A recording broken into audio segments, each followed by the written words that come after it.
Time to wrap it up. June the 12th, 2014. We had a pretty good day. Had some volatility to work with in the E-mini. It was down. We had the potential mom move out of the middle here if you took the spread out. We are in the September contract. We're not in the June. The June would have come right out of this area here, out of the 45 area. So we had bad news today. And this morning we said, you know the news, you got the trade. It's the way it always is. And today we saw both the financials and equities react to the fundamental news, as did gold, as did euro, and as did the crude. In addition to the negative news, we have Iraq, which, it's in a high state of flux right now. Hard to say what's going on, but it's not good.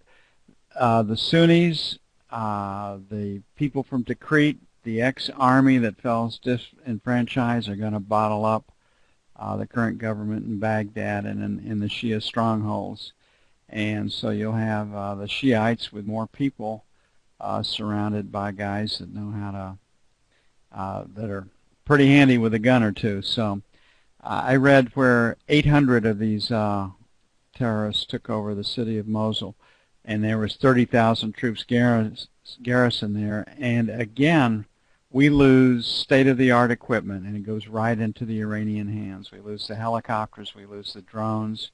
I mean, it is mind-blowing what is being allowed to happen. It's just, you can't do this without negative ramifications, and they're going to come our way. I put an article up there about what's going to happen in Iraq. Nobody knows, but the Kurds are autonomous enough that the Iraqis never took them on. The Fallujah, Ramadi are back in the hands of the bad guys. Now Mosul is, and Mosul was an al-Qaeda hotspot early on in the war. It was also the city that had the best chance to put together a coalition where both sides could live together, but that's out. So we had news, and we had the war heating up in Iraq. We now have big-time fighting in Iraq and Syria. You have the Shias backed by Iran. You have the Sunnis backed by the Gulf states and Saudi Arabia. And things, you never know what's going to happen. It could break out in Lebanon. It could break out between Israel. You don't know. So anyway, that uncertainty will keep the markets a bit unhinged until the dust settles a little bit. We do have news tomorrow. We've got PPI and core PPI up 0.2. Nobody will pay any attention to that. Michigan sentiment, they'll probably pass on that, but Michigan sentiment at 82.9. That's usually a stock market barometer. And when the stock market is up and the Michigan sentiment number is not, they pay attention. So PPI probably will not play. So based on our way of looking at all markets, the first place we start out is the F1 screen. Today's lower high, lower low, we're sellers. Now, if they can't extend the range and take it lower, we can trade from the long side, but we want to get short first. There's two possible areas of support, 14 and down here at the buck to 0.05. So this would be our second support point. This would be our first support point. So this one says, find a place to get short. Looking at the F2 screen, it will be confirmed there also. And because both time frames are in congruence, they agree, you have a stronger trade. Don't have much in the way of news to help the market out tomorrow. Can't see anything out of Iraq helping the market out. Might get a push from the Ukraine. Supposedly 3 tanks are on the roam in the eastern Ukraine today. Not on the Ukrainian side, but on the rebel side. And then China, the Philippines, and Vietnam have been quiet for a couple of days. We had a boat ramming, I think, two days ago, and it's been off the news. So there's a lot that could destabilize the market. Okay, we have a very, very clean break at 25, and we're currently at 21. So this 25 to 27 area, maybe 24. So why don't we make it 25 plus or minus? We want a sell failure to take out 25. And then our second zone is going to be the 29 to 31 area for sell 2. Try to catch the start of the new distribution lower. Now, it shows that we've rejected prices below 20, but we have this low volume area down here at 14. So I'm going to put 15 to 17 is buy 1 for Globex. And then we're going to put the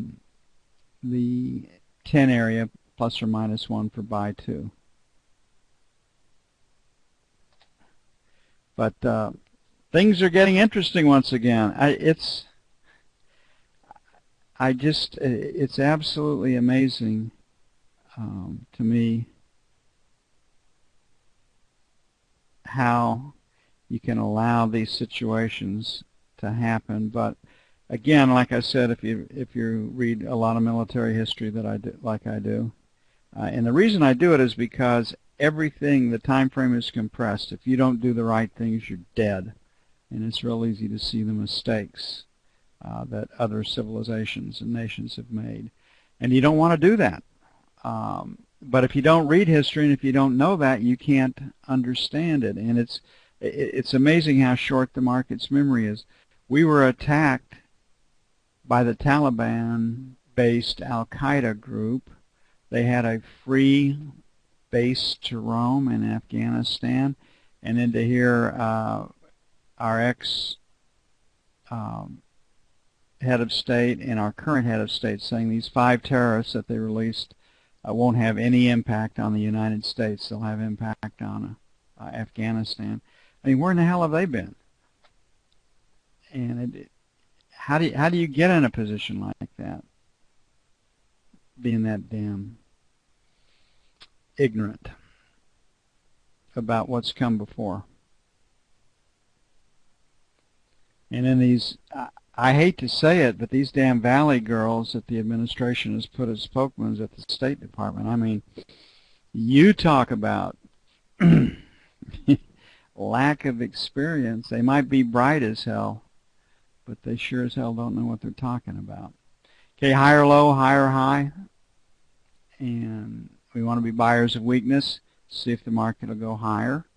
But if it doesn't, we can get short. And tomorrow's a pause day. It's post-auction. The average auction price was 124.03. We're well above that. We do have resistance starting at 20. And this market, when I did my notes, we were at 18.5 was the high, so we're extending the range up.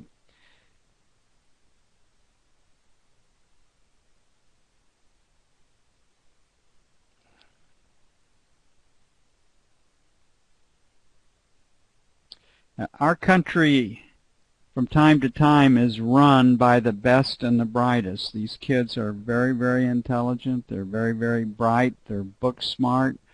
They regurgitate what their professors tell them. And they are very, very smart, but their practical world experience is pretty limited. And they used to talk about the difference between a C student, a B student, and an A student. And A students were basically relegated to staff or academia. B students could be pretty high up in a corporation, but probably not run it. And the C student, the guy that had street smarts, moxie, and savvy, had a better chance of being a CEO than anybody else. And the reason for that is just, I mean, you got the moxie and you got some common sense.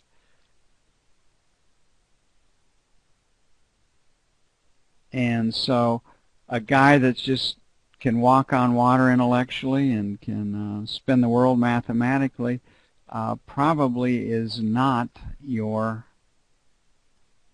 leader of the organization, not the leader of men. You need them to do the work and to grind the numbers, but you need a little more savvy than that. Okay, we're up at 20. I was hoping to buy the 12 to 16 area. We'll move it to 13 maybe 17. I'd like to get it done at the lower end of that. We have these single prints. The ideal buy would be 12. So this 12 to 16 area, maybe 13 to 17 will be buy one, and then it'll be 9 or better.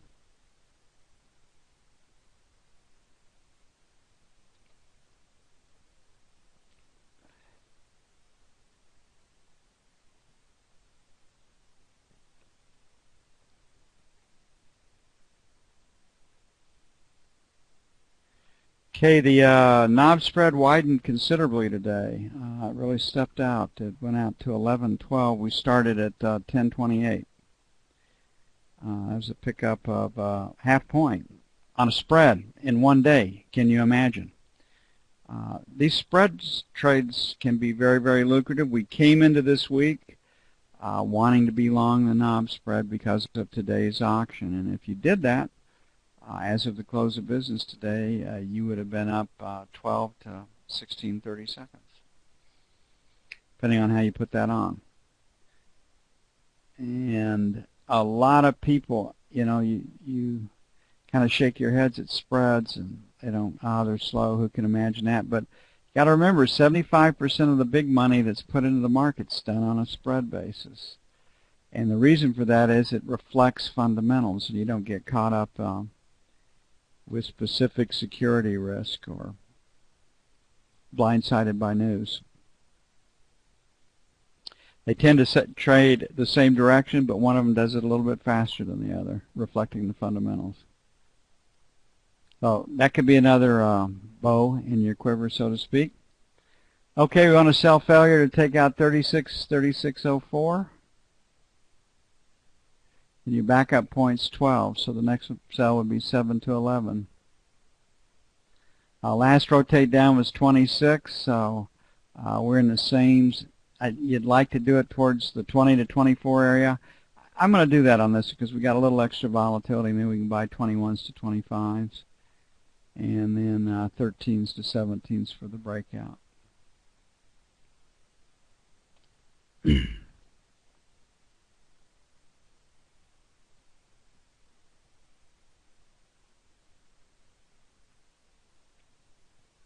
7 to 11 sells pretty comfortable. That is resistance. I'd sure like to get the buying done closer to 20 than to 25, but we'll see how that plays out.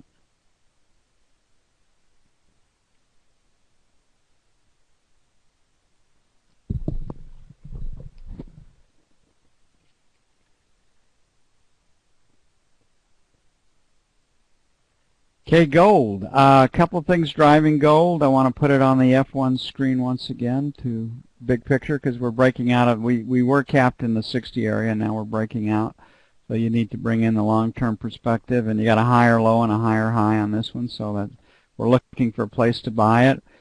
78 is structural resistance, and if we get through that, then we can trade as high as 96, 95, 96. Lower tax revenues for the United States, more printing of the dollar, and then war. I mean, when I look at what could happen all the way from Mali and North Africa through Pakistan and Afghanistan, now that this fighting is just exploding in the Syria, Iraq, I mean, it's just, nobody knows where it's going to stop. So here's one possibility right up here in the 96 area, and then taking out that low volume number at 78. And it's hard to see on this one because of the scaling. There's $5 between that. So 78 to 96 is pretty good resistance on this one. This one tells you to be a buyer. Looking at the F2 screen,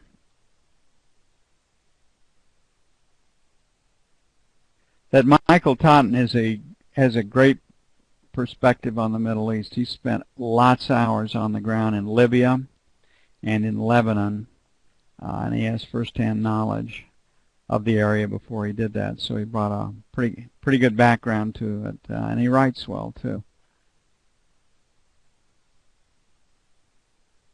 But that article that he put up on Iraq, I mean, nobody knows. Okay, selling failure to take out 75, 77 is a reasonable trade. but you'd want to test and you'd want to see it rejected. And the high volume number up here at 83, selling the 80 to 83 area would be sell 2. On the buy side, last rotate down was 70, so 68 to 70, buy 1. And then we have, what, 63, 65 for buy 2.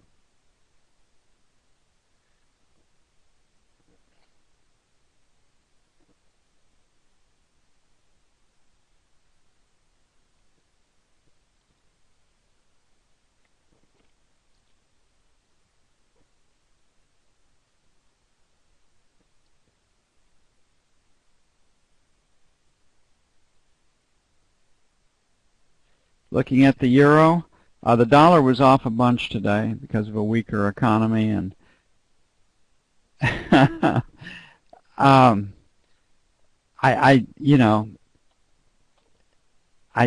understand how he got into Yale. He had to buy his way into there, but yeah, he does. I mean, let's sit down and talk about it. He tries. I don't know. It's just you just sit back and shake your head in disgust, or I do anyway. Neville Chamberlain might be kind, Charles. That might be a kind characterization. But crude is strengthening right here at what 106.63. So I think we have a shot at our 107 overnight, depending on what comes out of Iraq. You really don't want to be short overnight this contract. I don't see any way in hell for a peace to break out in Iraq or the genie to be put back to oil. How are you going to get Sunnis and Shias to sit down and talk to each other? You do it like Saddam Hussein did. You just kill enough of both sides, and you're always killing them, and they can't ever get going. But these guys are operating and roaming with guns now. It's going to be like the Civil War in Lebanon for a while. And that wasn't pretty. I think we're going for stops above 107, so we'll make sell 1, 75 to 107, and then 25 to 50 for sell 2.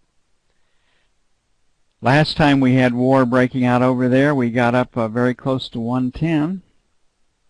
That's certainly within reach.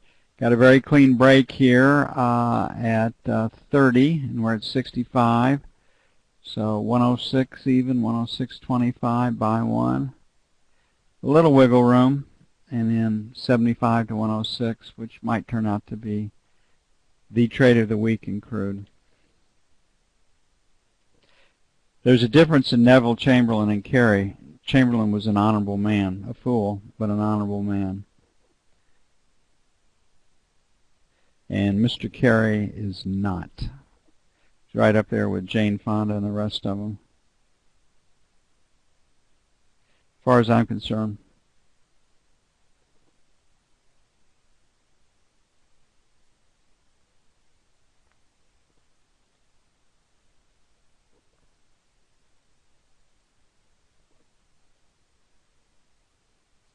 And the euro. Dollar weakness, for obvious reasons, the price of oil and weaker numbers, and it rallied the euro, and the euro really didn't give them up. So here we are looking at the structure, and we talked about earlier. I think you're right on that, Chaz. Got a great sense of humor. You got a lot of people from the far side in this room. Probably why we're all here.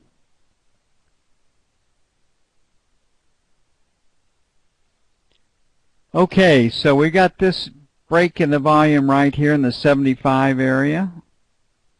Got a new move that came out of 90. And obviously 136. And then the next stop up there is 20. So we got this 75 to 90, then the buck to 20 area as possible resistance. So the market's strong. We're going to see what happens in England. So a 75 to 85 sell. That's pretty bold. Let's go a little bit higher. And then 136, 136.10 for sell 2. Don't really like the buy side, but the last rotate down was 50. We're at 66, so we'll make 50 plus or minus 5. It was resistance this morning, so that probably will work for us, and then 25 to 35 for buy 2. And that does it for June the 12th. 75 to 85 sell is bold. You'd want have sellers with you.